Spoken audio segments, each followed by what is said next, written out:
Welcome to the Co-Creators Podcast. I'm Chloe Anderson. And I'm Lakita Williams, and we help leaders and organizations build the future of work. Hello, co-creators. I'm so excited about our guest on today's episode of our AI Workplace and Culture series. We have Andrea Jordan, founder and CEO of Empathium, joining us. She is building emotionally intelligent AI for the moments that matter most. And I think what she's doing is really going to completely shift how we think about AI's role in our work and in our lives. Just to give you a little bit of Andrea's background, it spans social work, behavioral health, as well as systems level leadership. And she specializes in designing products that are at the intersection of trauma-informed care, AI, and high-stakes communication. With Empathium, she's developing adaptive emotional intelligence infrastructure for healthcare, education, human services, which really encompasses all of our workplaces, I should say, and has a real focus on where communication failures have some of the highest human and economic costs. Her belief is really simple. If we want better systems, then we have to build tools that make emotionally intelligent care scalable. I want to be clear, she's not trying to replace human connection. She's really focused on building a bridge to it, and you will hear that in our conversation today. We also explore AI not as a threat to humanity, but really as a potential partner in developing the very skills that make us most human. Think empathy, attunement, relational competence, those types of skills. So whether you're a leader trying to bring AI into your organization in a way that honors your people, or you're curious about how technology and humanity can work together, this one is for you. And with that, let's jump into our conversation with Andrea. Perfect. I'm so excited that we have your brilliance on the podcast. When we decided we were going to talk about AI and all the intersections of AI, including some of the controversies, you were the very first person that we thought of. So we are so honored that you're here. Well, I am honored that you thought of me. Thank you so much for including me, and I'm excited to be here. Yes, yes. So I think we want to start like right away with we hear a lot of conversations around automation and efficiency as like the key tool or the Mhm, key way to use AI. But mhm. with your company, Empathium, you are building something completely different, really focused on emotional intelligence, human skills. So, what do you see as AI and using it as a potential catalyst for empathy rather than a replacement for it? Yeah, absolutely. Thank you for the question. So, I agree. We've been looking at the trends of how companies, worldwide have been using technology to figure out how to scale human behaviors. And so you saw at one point this influx of self-checkout lines. And so all of a sudden there Yeah. aren't people that can help you do this or that, or, you call customer service and you are linked with a robo person who is supposed to help you navigate your situation. And I think what companies are finding and starting to roll back publicly is this idea that removing the human from the loop of human care is the most efficient way of solving a problem or solving an issue. It's a very expensive lesson that companies are learning, and we get the benefit of riding their tailwinds in terms of being able to develop Empathium, which is not about automating human interaction, but really attuning the human itself. And so Empathium is designed to take the best pieces of AI, which is the fact that it is agile and can scale. For me, those are the biggest pieces. It's agile, it's adaptable, it can scale to kind of meet people as at where they are, as we've been able to see.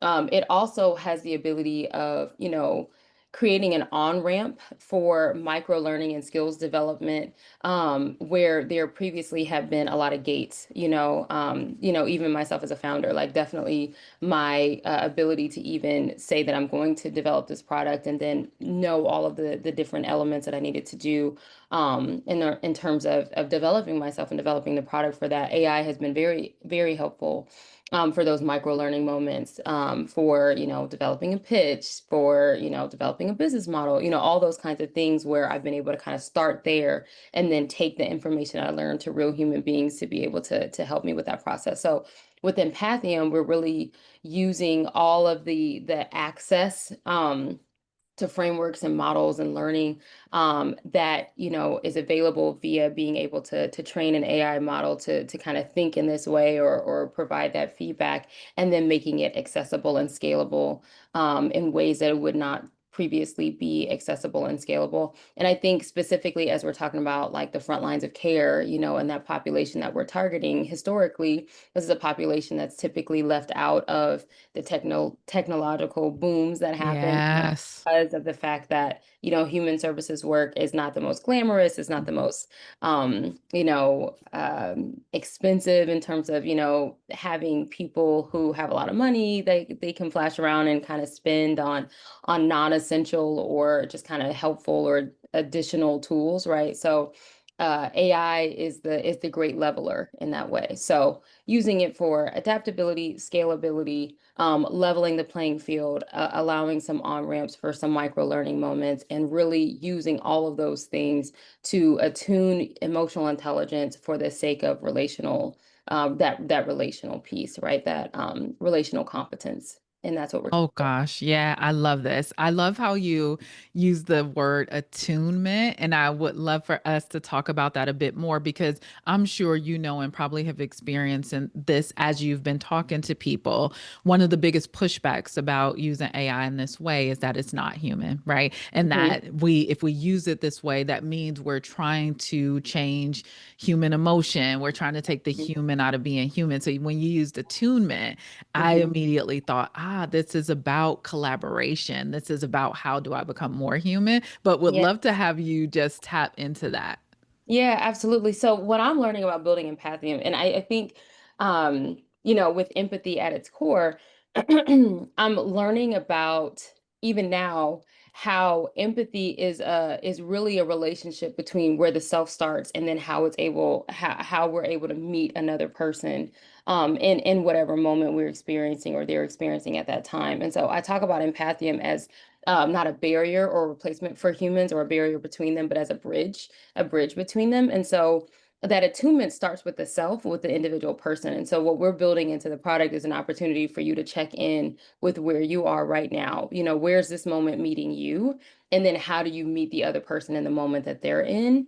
And in terms of the ability to regulate our nervous systems, in terms of just having the opportunity to just check in with ourselves, take 30 seconds, take 3 minutes, take 5 minutes a day in our busy schedules to say, who am I today? What am I doing right now? Where am I at in this moment?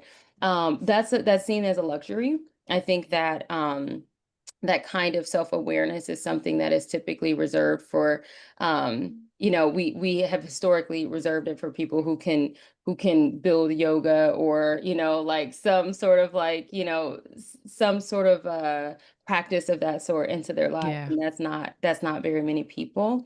And so I would love for Empathium to be the tool that allows for a variety of different people, all people, right, to be able to do that check-in, to say, who am I right now? What's brought me here? What matters in terms of my story today, my larger story about, what I'm bringing to the space in this moment, because I think that's where the real work happens. That's Mm. where the relationship happens. A lot of times we try to meet the tasks of our work, which don't change, and they're not subjective, they're objective, right? So like everyone on a job or on a project or whatever, you have these objective tasks, but who you are coming into that work is very subjective. And I think if we miss the opportunity to line up with that, then that's where things fall through the cracks.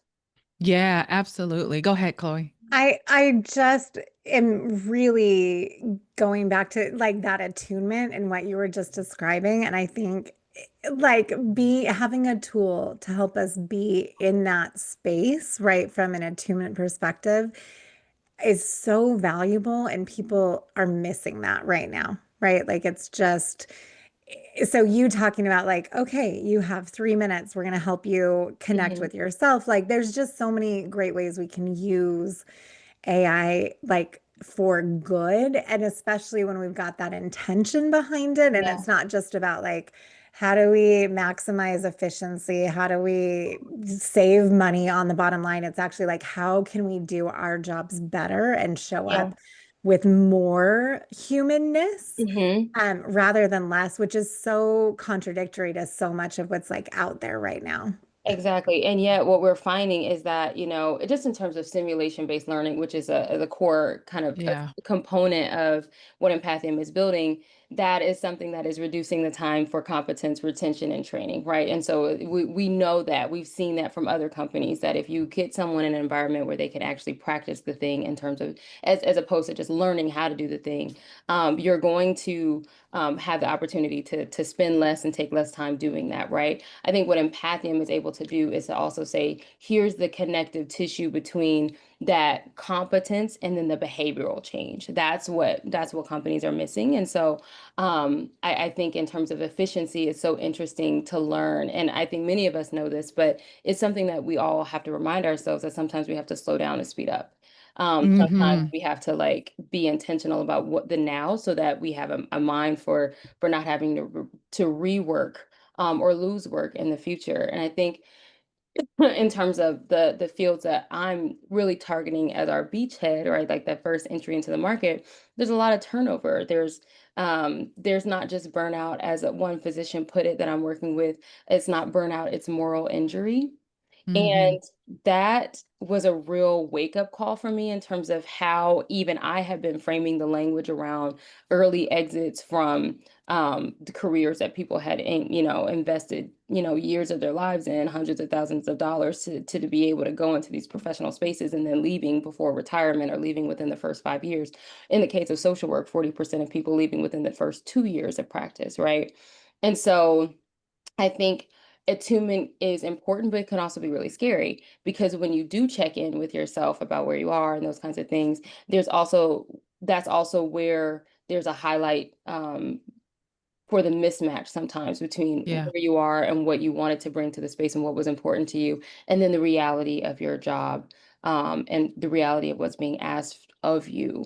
So I think that attunement has to also um, meet alignment in the moment. And if there is a mismatch, then that's where the work is too. It's not just about kind of getting through one conversation or what have you.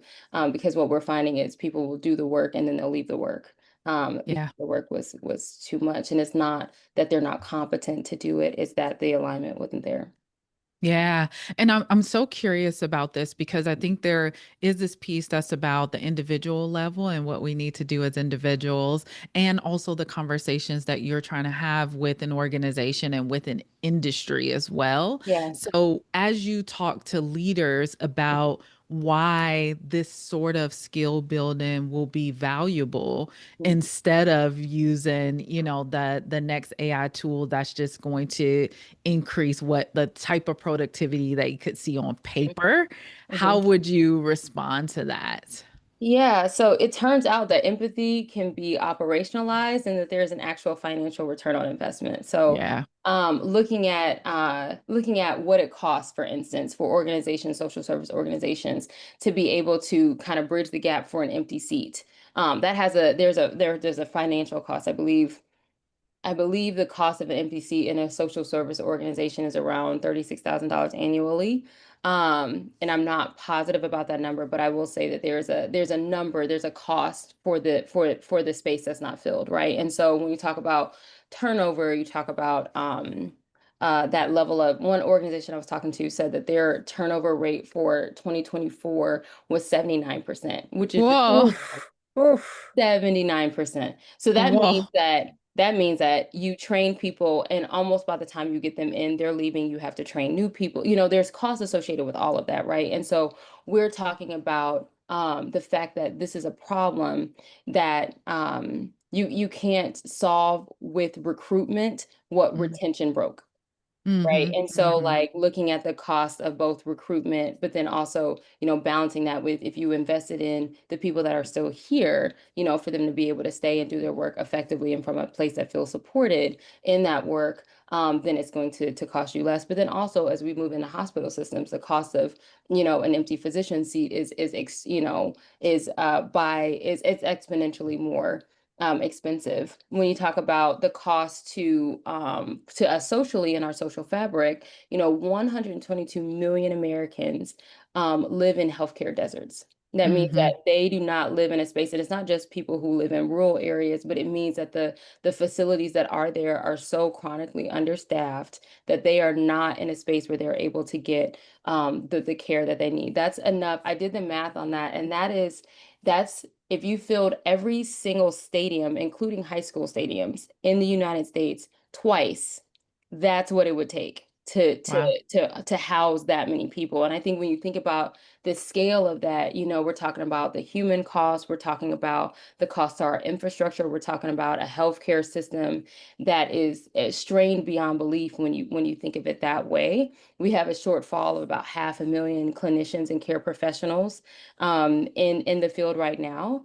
So that means you would have to recruit 500,000 people across physicians, nursing, social workers, those kinds of things in our healthcare settings, let alone how many people you're going to have to keep in the field to keep them from kind of like bleeding through the cracks or what have you. So when we talk about value-based care and insurance and how insurance providers are moving to a value-based care model, you can't just say at this point and hope to get reimbursed. I met with this person, it was 45 minutes, whatever, and then just kind of end the note and hope that they're going to reimburse you. You have to be able to say, I moved the needle meaningfully in this way, right? And like, so what was the work that we were able to do? That requires the ability to not just have the skill set, but also to be able to tune in with what it means to move the needle with that person, right? So across the board, from a financial, from a retention cost, training cost, perspective, there's financial impetus, and we could go on in terms of, the cost of for a physician,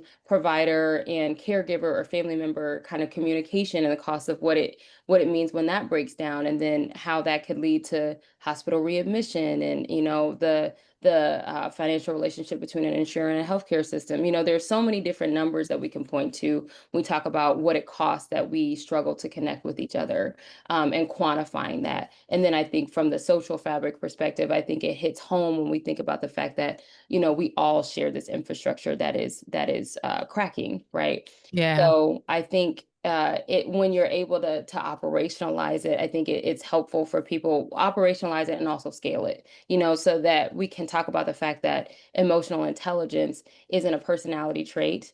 It's something that you can learn, and it's also something that is not just a soft skill. It has some real specific, firm, hard financial implications. And I think that it's time that the conversation evolved to include that mindset. Yeah, I felt so much you're here like preaching to the choir, and I think preaching to co-creators here as well, because in that I hear the systems thinking, right? I hear the conversations that we have around culture, and that yes, it's not just measured in the same way as something like you may measure productivity, but it can be measured. And often what we're seeing is organizations aren't doing that. So Mhm. with Empathium, what it sounds like is that you're building the infrastructure to measure and grow emotional intelligence. And it sounds like the big bet that you are making here is that if we can build these skills, people will stay in this market, but stay in this work, right? But in Mhm. addition to that, the type of gains that we're going to have in collaboration, in this type of productivity where people aren't burning out, is going to solve some of these major problems. Yes, exactly. Yes, I love it. I love it. So, the conversation that I was just New York Times this morning, I think, had an article about people talking to their AI girlfriends or husbands and wives. Mhm. And so I name that to say that people have a big fear about this, that when people interact with AI in this way around emotions, that they are only going to want to narrow in and communicate with the AI because, it can be patterned to meet like emotional intelligence and Mm-hmm. needs that people don't have. How do you think about that in building a tool like this? And how would you respond to those fears and concerns? Yeah, no, that's really important. And it's something that we're specifically keeping in mind as we build out our B2C model, that we're really looking to be a companion product for Empathium. Empathium is meant for that professional space and those professional frameworks. And we're building out Tend by Empathium, which is, tend to yourself, tend to your relationships, tend to others. And so we're really thinking about how are individual people engaging in AI use, or, how are they relating to it, right? I think there was an article that got put out recently that was like 70% of minors have used AI as a friend, right? Because it's a lot easier to relate to AI than other people their age. And I think, this is something that is not necessarily specific to AI. We have been on a decline socially in Mm, terms of our yeah. ability to relate to other people, right? I think there are some numbers I pulled for Empathium just to kind of scale it for people, but I think 1 in 5 adults says that they have no close friends. Like Wow. we're in a Mhm. connection collapse. Yeah. And I think it was exacerbated by this COVID crisis that we still have not processed. And I think that there's still so much social research to come out of kind of how that affected us, what that meant for us. We also live in a society where, to be honest with you, sometimes it's easier and safer to feel like I can stay inside and be okay right where I'm at. Um, and then you add, because we have a society of violence, and sometimes it can be scary for people to leave, Mhm. right? In addition to how hard it already was as Yeah. adults to make friends, and we have long been using AI as a bridge, or sorry, technology as a bridge between people, even I mean, look at dating apps, those kinds of Mhm. things, look at Yep, social yep. media, right? So we were already on a trajectory where we initially thought technology would be a bridge, and instead it often became its own barrier, right? Yeah. And I think that what we have with Empathium is the benefit of learning from all of those mistakes that other people made. So even in terms of, OpenAI and some of the criticisms of OpenAI and ChatGPT in terms of the sycophancy and like how Yeah. damaging it can be, to have something that's just constantly saying you're not wrong, you're great, you're brilliant. I mean, to be honest with you, even the most brilliant among us is not constantly brilliant. And so there's some issues there. What I love about what we're building with Empathium is that we are partnering with organizations in terms of AI governance, and really, really, really making sure that all of those early lessons that we're learning are embedded with what we're doing from the beginning, right? So it's compliance. It's not just regulation and compliance. It's really intention. It's not just saying Yeah. what are the rules that we have to make sure that we've checked these boxes. It's this is what we want to be able to do with this tool. We are setting up those benchmarks as our target, in addition to all of the other AI governance and compliance and HIPAA compliance and FERPA compliance and those kinds of things. We have our own benchmarks. And so then we work with partners that are able to help us stay in line with that. As we're building Tend, which is that personal companion, the importance about how we're training the model is do not just give, even if they try to, we're able to set up guardrails to say, even if an individual user tries to kind of set up or train you to only give positive feedback, your goal and your role here is skills building, right? Yes. And then Yeah. your role is to point to that person to say, okay, so when are we going to try this? What does it look like to have that conversation? Okay, when can you set it up, right? Like I use the product every day. I'm in Tend every day as we're in development. I have some early friends of Empathium that are in it as well. And we are monitoring the inputs. We have our AI ethicists and our clinical content supervisors and those kinds of people training how we are informing how we train that model. And then we're all monitoring those outputs as well to make sure that it is staying in line with those goals that we have. Because I do think it's important that we recognize that rupture and repair is a part of the therapeutic process, a part of the human growth process for a reason. You know this Mm-hmm. Yeah, as yeah. coaches, right? If Mm-hmm. I knew everything coming in, why am I here? Right? I'm Yeah. using this tool, or I'm engaging in this conversation, or I'm using this consultant because I need to grow and change. And that means that there's Yeah. going to be friction. So when it comes to relational intelligence, it's not avoiding friction, it's not even avoiding bias. It is recognizing where it sits inside of us and how we navigate that with another person. And so that feels very important, specifically for the populations that we're working in, but also just in terms of building an AI tool in this day and age. Um, and then I think in terms of, one of the things that we talk about too is, you're building it for human beings, you're building it for the social services or the frontline space. But AI infrastructure comes at an economic and a environmental cost. Yeah. And so the Yeah. other thing that we're monitoring and have as an active goal for what we're building is how can we do this thing sustainably? And where do we not need AI? Not all Mm-hmm. machine learning and natural language processing is AI. We don't need it for every single thing. And I think that AI bubble for just AI for this, AI for that is going to pop eventually. But before it does, I think it's our responsibility to say, what are all the technological tools that we can leverage to be able to do the work that we need to do? How do we use it for the bare minimum of what's required? And then also kind of, what can we do as a result of being able to use it as an early part of our tool set? And then where do we go from here? I think having that on our roadmap is also really important. Yeah. Yes. I think I'm so curious about, so I hear the strong like interaction at the individual level and how folks can really leverage both Empathium and Tend. I'm curious how you're talking to leaders because that is the biggest place Mhm. that we also need to move the needle, right? Most people, a lot of employees are, we had someone tell us like every single meeting I have with the leader where I say I need to hire, their number one response is why? Why can't AI do this? And you need to prove it to me. And so that signals for me that leaders aren't thinking about this broadly. And we had another Mhm. guest, Jordash Johnson, who talked about this.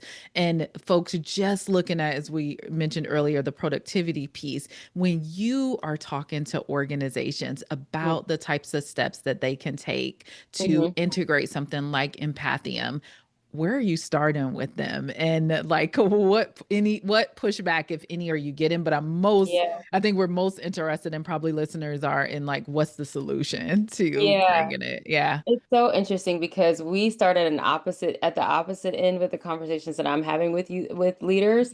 And Mm, instead of why can't AI do this, it's how do you know that we can trust AI to do this, right? mm, Why can't humans Such a do this? good question. yeah. Yeah, why can't we just continue as we've been? And Mm, so a part of what I do with leaders is to say, you might be able to continue right as you are, but let's talk about the pain points for what you're doing, which is often in the spaces that I'm going into for our early customers, analog.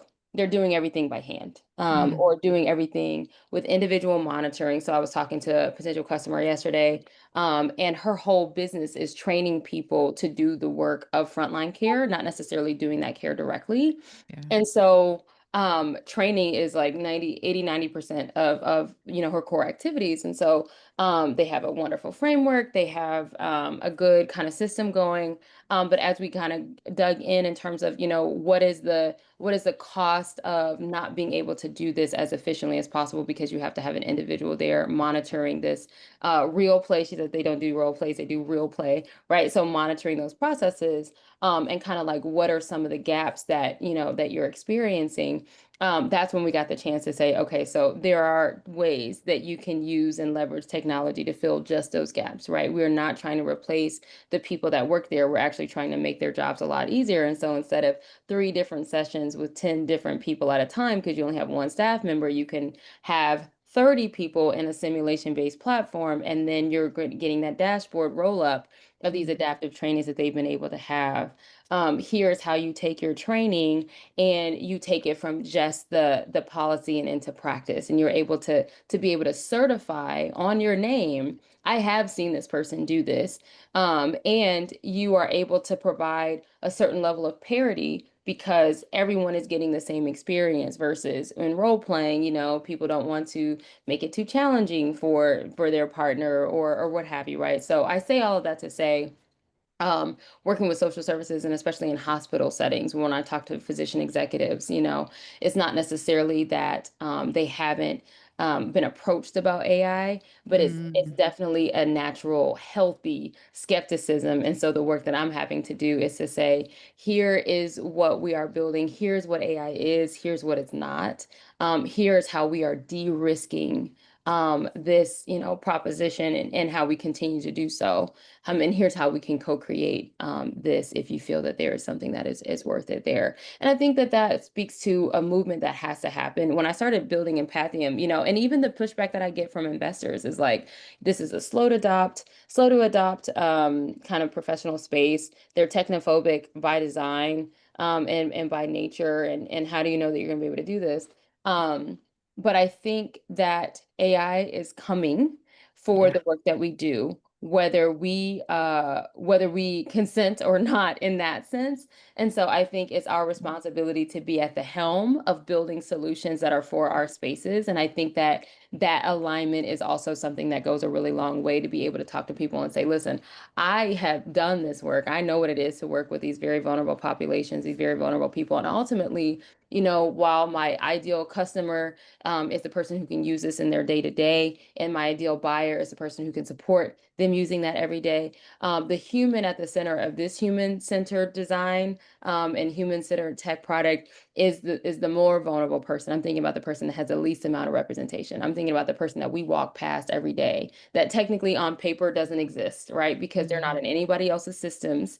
Those are the people that I'm thinking, if we can't build what we're building and still serve that person, then we need to go back to the drawing board about what we're building. And I think being able to show our work on how we're building the tool to do exactly that is what helps to facilitate those early conversations.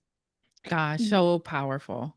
That intent, you talked a little bit earlier around intentionality and your own governance, right? And I think when we, especially in our capitalistic society and so focused on profitability and what we can do, we have so many players who right now are basically bad actors, right? And Yeah. as far as there's not enough governance at this point, in my opinion.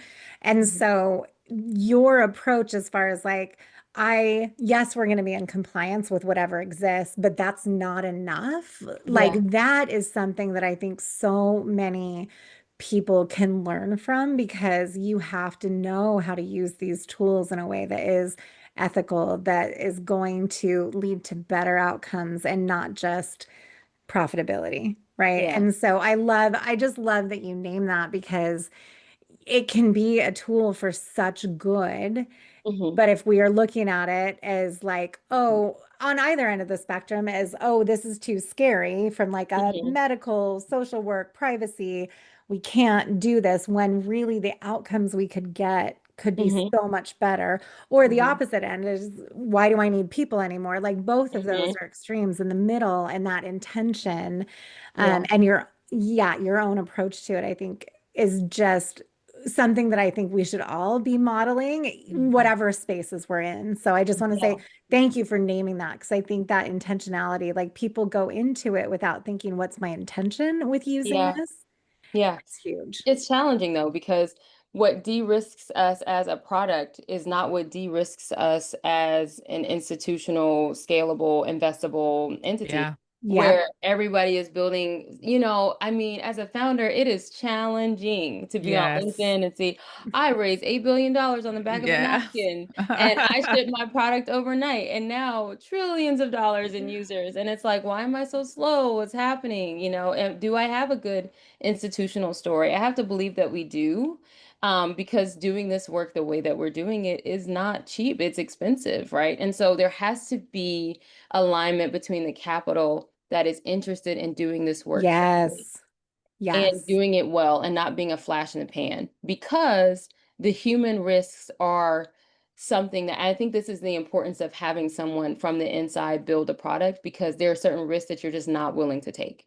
And so like the idea that we could get it wrong, and that who would pay the cost of us getting it wrong is so um not not an option, that Yeah. Yeah. it's like that has to, we have to be like 10 toes down on that, and not and movable. And yet that often conflicts with,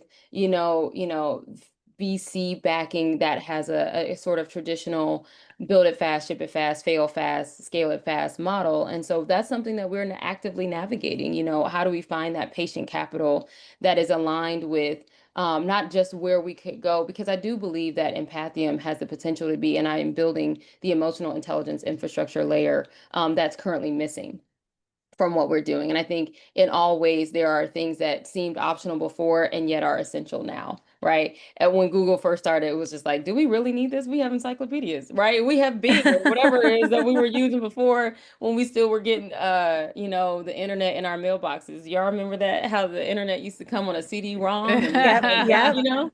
So like Yep. there are so many things that felt extraneous, extra, not necessary until they became embedded in our everyday life. Yep. I Mm, think that we have two pathways in front of us. I think mm, that we can either lean in to technology and let it just automate everything that we do and see and roll the dice and see what happens there. Or I think that we can use this as an inflection point to say, okay, humans are in crisis. We are in mhm. a connection collapse. We need more people with people doing the work of doing human work.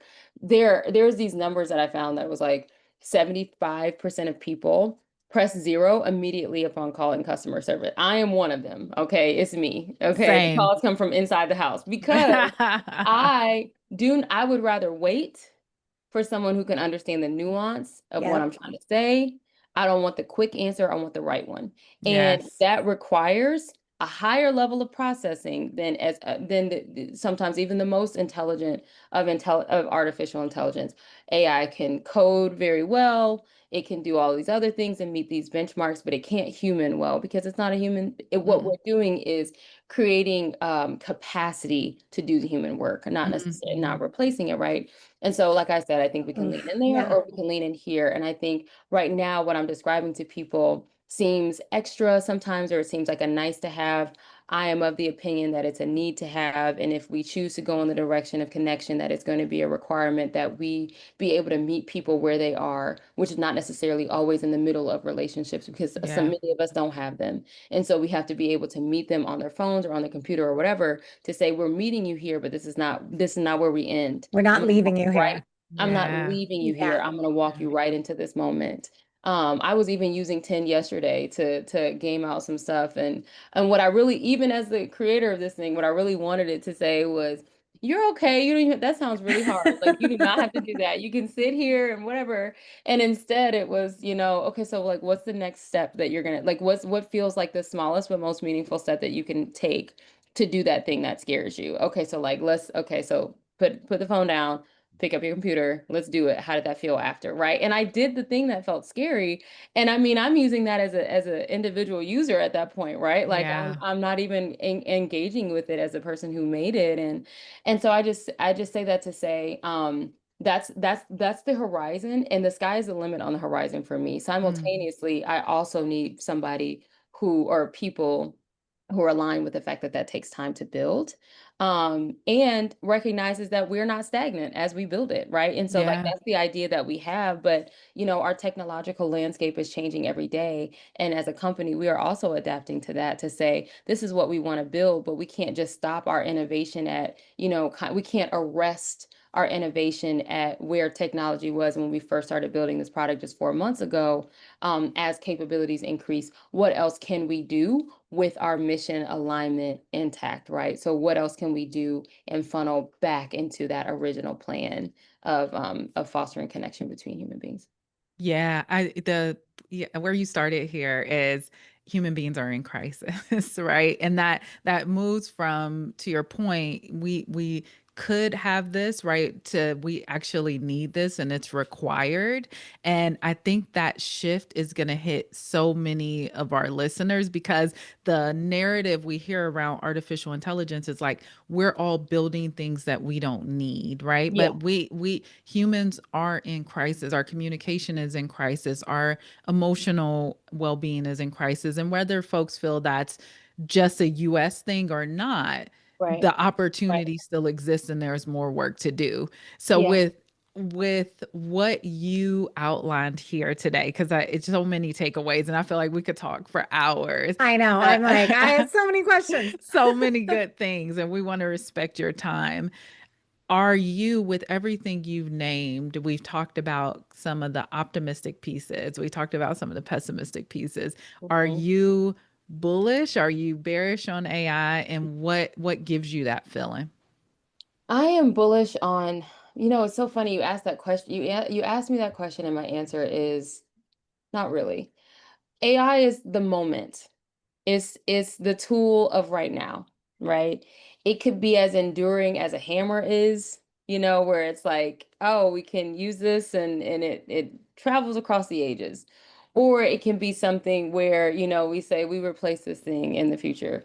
And I think, even in terms of the global, you mentioned something about, is this a US problem or elsewhere? Empathium is designed to be a global product.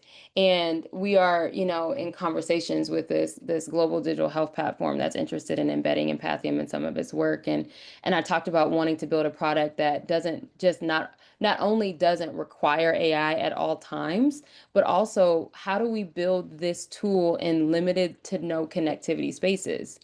Because if we can't foster human connection there, are we really doing the work? You know what I mean? Like, so I'm not necessarily bullish about AI. What I am bullish about is um, being able to be efficient about what we're using and not being afraid of tools because they are new.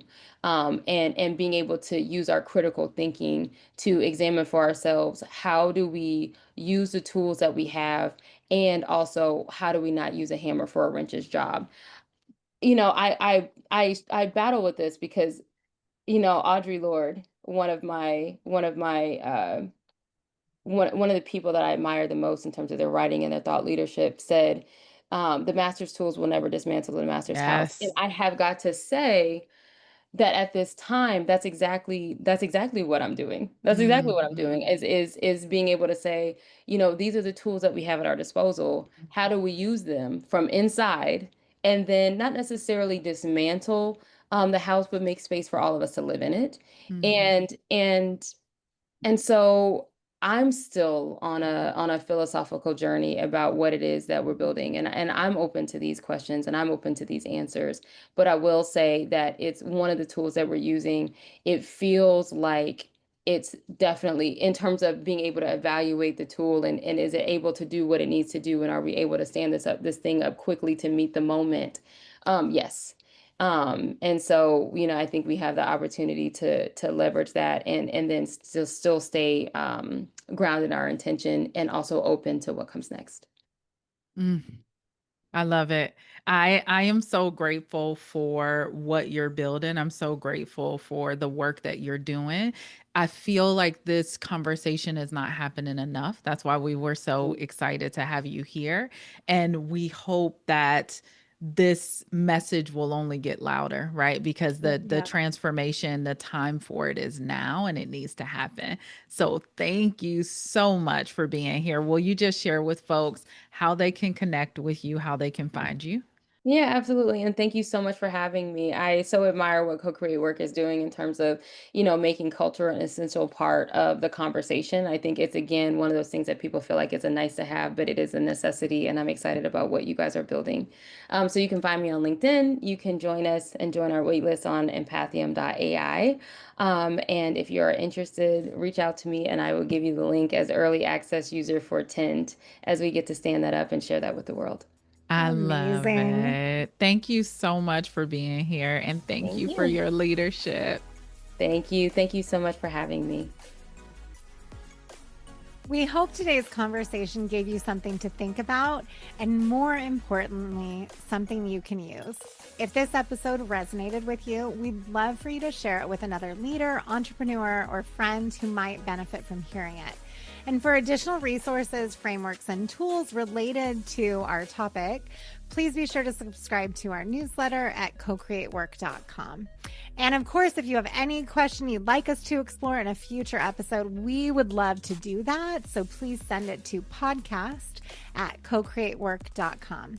As always, thank you for being here and thank you for your leadership.